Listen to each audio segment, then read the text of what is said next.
بعمل المعرض ديال الصيد اليوتيس كتعرف واحد النجاح اللي هو باهر.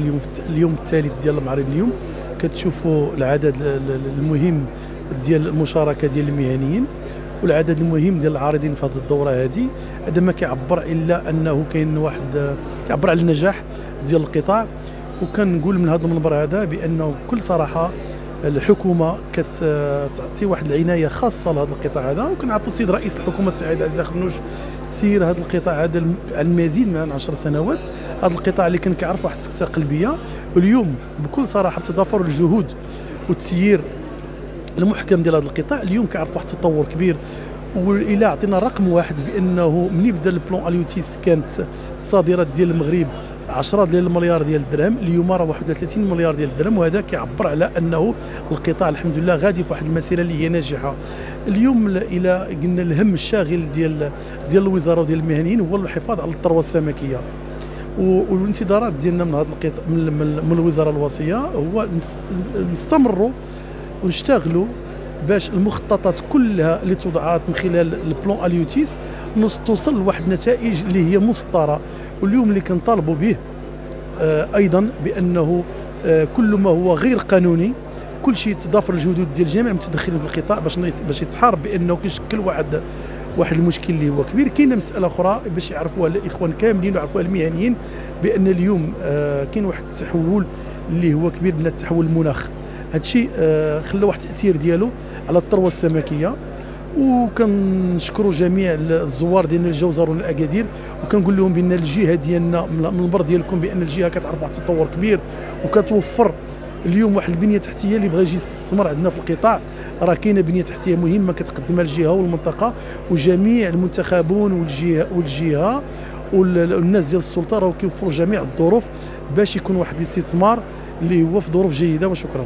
احنا بالنسبه لنا، انا بالنسبه لي كرئيس غرفه وبالنسبه لجميع الاعضاء الغرفه باشاره، وهذه تقريبا المده ديال عن يزيد عن واحد 6 سنوات ولا 7 سنوات، السيد رئيس الحكومه فاش كان كيسير هذا القطاع ما تفهمناش كيفاش هذا النجاح اللي كيعرفوا القطاع بغينا يلمسوا المواطن.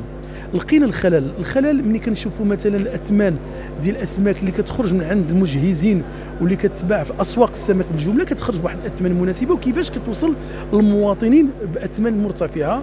ولهذا اللي كنطالبوا به بتضافر الجهود وجميع المتدخلين بانه التسويق ديال العمليه ديال السمك تمر في شي ظروف اللي هي جيده باش المواطنين يوصل لهم في اثمان جيده. اليوم كنعرفوا على ابواب شهر رمضان كاينه تعليمات من عند السيد رئيس الحكومه، واليوم الوزاره اليوم السيده الوزيره المكلفه بقطاع الصيد البحري زكيه الدريوش راه دايره اتصالات ومشاورات مع جميع المتدخلين في القطاع، لا من الناس ديال السردين، لا من الناس ديال السمك المجمد، لا الناس ديال الفري، باش يوفروا اسماك اللي تكون جد طريه باثمان جد مناسبه خلال شهر رمضان. ولكن احنا ما بغيناش نتوقفوا غير في شهر رمضان، بغينا من طول السنه، بغينا المغاربه ياكلوا في طول السنه الاسماك باثمان اللي هي تكون جد مناسبه. والخلل حنا كنعرفوه، كحال بزاف د المجالات ديال مثلا ديال الخضار، ديال مثلا الناس كتشكى من الاثمان بعض المرات ديال المطيشه.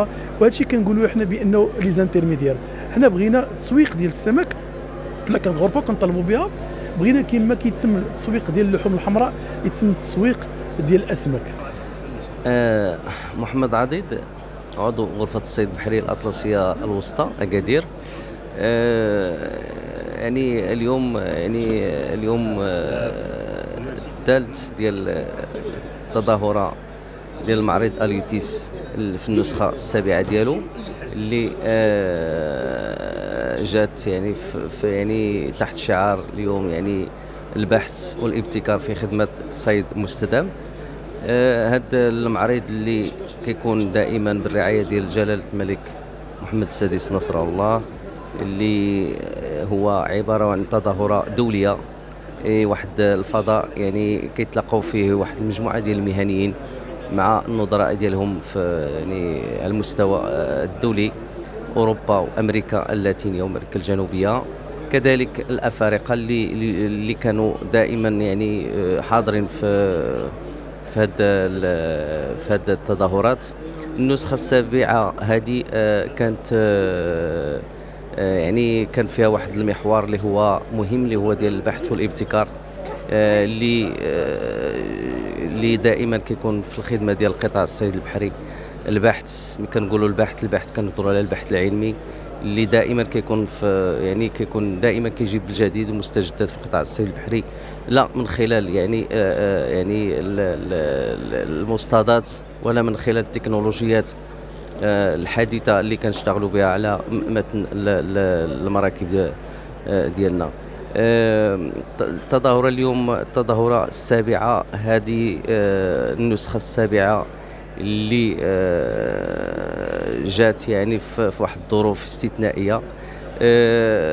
كان واحد الاقبال كبير على مستوى يعني المشاركه، يعني مشاركه ديال ازيد من 50 يعني دوله دوليين ولا وطنيين. هناك كذلك يعني واحد المشاركه مكتفه ديال المهنيين، لا في البدايه ديال اليوم الاول في الافتتاح ولا حتى اليوم هذا اليوم الثالث. تبارك الله كاين واحد اقبال كبير على المستوى المهني. كاين واحد المجموعه ديال الفضاءات اللي حنا اليوم كنفتخروا اننا كنتواجدوا بها، خصوصا اللي كتعلق الامر يعني بالندوات العلميه اللي كتخدم المصلحه ديال قطاع الصيد البحري من البحث العلمي. يعني الناس اللي كانوا اللي شاركوا الاراء ديالهم والافكار ديالهم والمستجدات في قطاع الصيد البحري. يعني اليوم كنقولوا زعما صراحه الحصيله ديال هاد المعارض يعني من النسخه الاولى حتى النسخه السابعه يعني كانت رسمات يعني منذ البدايه الانطلاقه ديالها في 2009 من طرف صاحب الجلاله محمد السادس الله ينصرو. يعني عطى واحد النسق جديد في قطاع الصيد البحري. بفضل هاد المعارض ولا هاد استراتيجيه اليوتيس، المغرب استطاع انه يتبو واحد مرتبه مشرفه على المستوى الدولي من خلال يعني من خلال قطاع اللي هو محوري اللي هو قطاع الصيد البحري. بفضل هاد المعارض يعني كان واحد المجموعه ديال الامور اللي تغيرات يعني منذ البدايه الى يومنا هذا. يعني كاين واحد التطور كبير كبير كبير يعني يشهد له في هذا القطاع. وكنشكروا الناس بزاف في الاداره الوصيه اللي سهرات على هاد المعارض، والمهنيين كذلك اللي واكبوا الاداره ديالنا في اعطاء واحد الزخم في هذا المعرض هذا من خلال يعني المشاركه ديالهم مكثفه، من خلال التواصل ديالهم مع لا المهنيين على مستوى الدولي ولا حتى على المنتجين المصنعين لا في يعني لا في الصناعه ديال السمك، ولا كذلك حتى الصناعات الحديثه اللي كتدخل في اطار يعني العصرنه ديال الاسطول الصيد البحري. هذا المعرض هذا اليوم ديال النسخه السابعه يعني يعني كامتاز يعني بواحد ستوند اللي هو خاص بالاحياء المائيه او يعني لاكواكولتور اللي هذا القطاع حتى هو كنشوفوا انه فرصه سانحه يعني للنهوض بقطاع الصيد البحري، لانه فرصه ولا مستقبل ديال القطاع الصيد البحري. تربيه الاحياء المائيه يعني مازال يعني واحد القطاع باقي جديد في قطاع الصيد البحري. الاداره يعني تسارع الزمن من اجل يعني التطوير ديالو، ومن اجل كذلك الانخراط المهنيين في هذا القطاع من اجل تطوير قطاع الصيد البحري والنهوض به اكثر واكثر في هذه الظروف اللي كنمروا بها. يعني الحمد لله يعني باقي غدا وبعد غدا يعني باقي السبت والحد في هذه التظاهره. الحمد لله التظاهره ناجحه بامتياز، ناجحه 100%.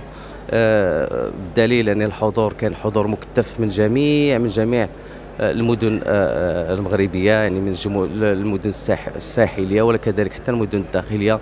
يعني كنشكروا الناس والوزاره الوصيه اللي سهرات على هذا التنظيم، وكنشكروهم بزاف بزاف بزاف وشكرا. لاكواكولتور الفرق بين هذه الدوره مع الدورات السابقه؟ بالنسبه لهذه التظاهره يعني النسخه السابعه يعني كتميز يعني بواحد الفضاء جديد اللي هو فضاء خاص بقطاع ديال تربيه الاحياء المائيه اللي هو فضاء جديد على قطاع الصيد البحري. باقي يعني مازال في الطور ديال التطوير هذا الفضاء. يعني اليوم يعني الناس القائمين على التظاهرات ديال اليوتيس يعني ارتأت انه دير واحد الرواق خاص بهذا القطاع ديال لاكواكولتور ديال الاحياء المائيه. والحمد لله كنشوفوا انه يعني البلاد ولا الوزاره الوصيه يعني. الرحمن الرحيم. الإدريسي محمد، عضو بغرفه الصيد البحري الاطلسي الشمالي بالدار البيضاء، نائب رئيس الكونفدراليه الوطنيه للصيد التقليدي بالمغرب. كما كتشوفوا اليوم حنا كنتواجدوا في هذا المعرض اليوتيس، يعني الدوره السابعه، وكمهنيين يعني كنلتمسوا في هذا البرنامج ديال اليوتيس على انه عامين على عامين، وكاين واحد التقدم تبارك الله، واحد اضافه ديال المنخرطين، اضافه ديال الدول. كما كتعرفوا اليوم عندنا ما يناهز 50 دوله اللي مشاركه في هذا المعرض النسخه السابعه، واكثريه من افريقيا. كستوند ديال الغرفه الاطلسيه الشماليه كما كتشوفوا عندنا الطابلو هذا، وكما كتلاحظوا راه فيه يعني ابتداء من 2005 الى 2024 كيفاش كان تبان على انه برنامج اليوتيس حتى الاكل ديالو، والدليل هو يعني من 2005 بان واحد التثمين ديال المنتوج على مستوى الوطني، وبان واحد صفر دافير يعني من 2005 لدابا كاين واحد صفر دافير لا يستهان به بالنسبه للقطاع ديال الصيد التقليدي. بالنسبه لنا كممثلين ديال القطاع ديال الصيد التقليدي، كما كتعرفوا قطاع ديال الصيد التقليدي قطاع نظيف، واحد ما يناهز واحد 80% ديال البرودوي اللي كتصدر الدول الاوروبيه بما فيه الاخطبوط، السول، الاسبادون، يعني جميع يعني كما قلت 80% ديال البرودوي اللي كتمشي كتجيب العمله الصعبه. الطلب ديال الصيد التقليدي بالنسبه لهذه القوارب اليوم بان على انه القارب ديال الصيد التقليدي خصو واحد الالتفاته من وزاره الصيد البحري. كما كتعرفوا قانون 19 اللي كان دار فيه القارب ديال الصيد التقليدي، قانون 19 ومن بعد السيد رئيس الحكومه ملي كان وزير يعني زادنا واحد طون، وبالنسبه لنا حنا طون ماشي شي حاجه، وتنطلبوا من الوزاره باش تكون عند القارب 5 طون، يعني القارب اليوم ولا هز واحد الكميه ديال الماتريال، الشباك ديالو، الوسائل الالكترونيه، المحرك، وتنطالبوا باش يكون واحد المحرك ديال 40 ديال الخيل هو اللي تينافس يعني هذا الرائع، يعني كيكون واحد الارصاد الجويه اللي ما كتناسبش الجولات ديال البحر. نرجعوا لليوتيس. الوزاره مشكوره كتعاون مع المهنيين بواحد البيجي اللي كيوظف وتيجيب لنا لهذا المعرض واحد 1000 ديال البحاره، يعني 1000 بحار تيجيو كل عامين، كتجي 1000 1500 حتى 2000 ديال البحاره واكلين شاربين، يعني المبيت ديالهم، النقل ديالهم، وكيكون واحد تبادل الافكار بعضياتهم، تيشوفوا لي ستوند ديال بعضياتهم يعني كغرف. يعني كما كتعرفوا القطاع ديال الصيد التقليدي فيه 4 ديال الغرف وجامعات الغرف، والاخوان اعضاء الغرف كيتبادلوا الاراء بعضياتهم. المهنيين كاين لي ستوند ديال الماتيريال ديال لابيش، هو الحمد لله الاخوان تياخذوا فيه تبادل الاراء، تيجيبوا الحوايج ديالهم، تيشوفوا لي جي بي اس، لي سوندور، ونتمنوا عند الله باش هذا المعرض تكون واحد القيمه مضافه العامين الجاي ان شاء الله. وشكرا.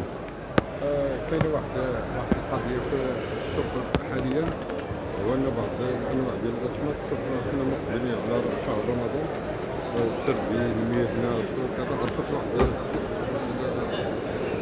ارتفاع الثمن.